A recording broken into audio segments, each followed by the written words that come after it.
మహాభారతాన్ని మహాభాగవతాన్ని రచించిన వేదవ్యాసుడు గురించి అలాగే ఆయన యొక్క జన్మ వృత్తాంతం గురించి తెలుసుకుందాం. వేదాలను 4 భాగాలుగా విభజించి హైందవ సంప్రదాయంలో కృష్ణద్వైపాయుడిగా పిలువబడేవాడు వ్యాసుడు. వేదాలను విభజించడం వల్ల ఆయనకు వేదవ్యాసుడు అని పేరు వచ్చింది.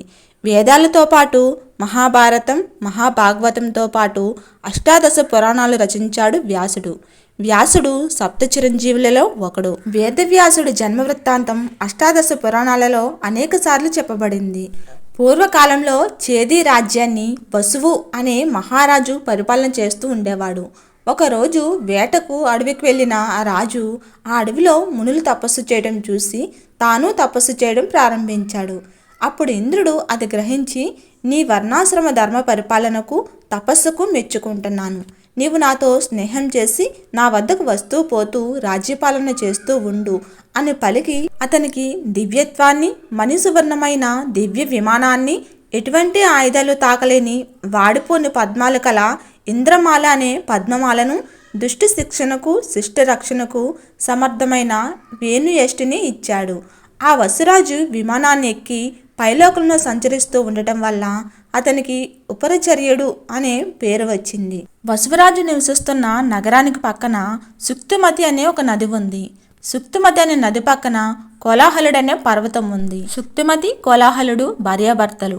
వీరికి గిరిక అనే కుమార్తె, వసుపదుడు అనే కుమారుడు జన్మిస్తారు.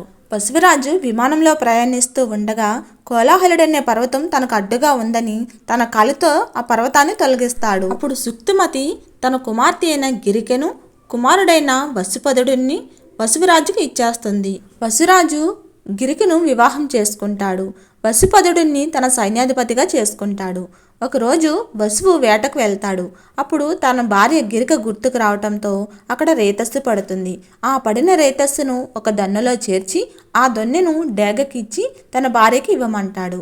ఆ డేగ ఆ దొన్నెను తీసుకొని పోతూ ఉండగా మరో డేగ చూసి అది ఏదో తినే పదార్థం అని అనుకుని ఆ డేగతో పొట్లాడుతుంది. అప్పుడు ఆ రేతస్సు యమునా నదిలో పడిపోతుంది. పూర్వం బ్రహ్మ శాపం వలన అద్రిక అనే అప్సరస యమునా నదిలోని చేపగా మారి తిరుగుతూ ఉంటుంది. ఆ యమునా నదిలో ఉన్న అద్రిక అనే చేప ఆ రేతస్సును భక్షిస్తుంది.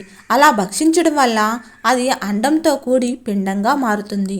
10 నెలల తర్వాత ఒకరోజు చేపలు పట్టుకునే వ్యక్తి వచ్చి చేపలు పడుతూ ఉండగా అద్రిక అనే చేప ఆయనకు చిక్కుతుంది. ఆ చేప కడుపును చీల్చగా అందులో ఒక కుమారుడు, ఒక కుమార్తె ఉంటారు.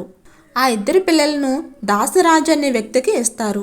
అద్రిక అనే పేరు కల ఆ చేప రూపంలో ఉన్న అప్సర మనుషుల కంటే తనకు శాప విమోచనం తీరిపోతుందని బ్రహ్మ చెప్పిన విధంగా మత్స్య గర్భాన్ని వీడి దివ్యవనితగా మారి దేవలోకానికి వెళ్ళిపోతుంది. ఆ మగబిడ్డ పెద్దవాడై ఆ రాజ్యానికి రాజయ్యాడు. ఆ బాలిక మత్స్యగంధి పేరుతో పెద్దదయింది. మత్స్యగంధి తండ్రి లేనప్పుడు యమునా నదిపై నావ నడుపుతూ ఉండేది. ఇలా జరుగుతూ ఉండగా ఒకరోజు వశిష్ఠ మహర్షి మనవడు, శక్తి మహర్షి కుమారుడైన పరాశరుడు ఆ నది దాటడానికి అక్కడికి వస్తాడు. అక్కడ కనిపించిన మత్స్యగంధిని చూసి మోహించి రతి సుఖాన్ని ఇవ్వమంటాడు. సత్యవతి ఋషి కోరికను అంగీకరించి కొన్ని వరాలు కోరుకుంటుంది. వారి కలయిక ఎవరూ చూడకూడదని, తన శరీరం నుండి వచ్చే చేపల వాసన సుగంధంగా మారాలని, కలయిక తర్వాత కూడా తను కన్యగానే ఉండాలని, తనకు పుట్టబోయే బిడ్డ ఋషిగా ఉండాలని కోరుకుంటుంది. పరాశరుడు ఒక మాయాద్వీపాన్ని సృష్టించి ఆమె కోరికలను మన్నిస్తాడు. వారికి వేదవ్యాసుడు జన్మిస్తాడు. ద్వీపంలో జన్మించినందున ఆయనను ద్వైపాయన వ్యాసుడని కూడా పిలుస్తారు. వ్యాసుడిని విష్ణువు యొక్క రూపంగా కూడా భావిస్తారు. అలా పుట్టిన వ్యాసుడు పుట్టిన వెంటనే తల్లికి తండ్రికి నమస్కరించి తపస్సుకు వెళ్ళిపోతాడు. తల్లికి ఎప్పుడైనా మననం చేసుకుంటే ప్రత్యక్షమయ్యే వరాన్ని ఇస్తాడు.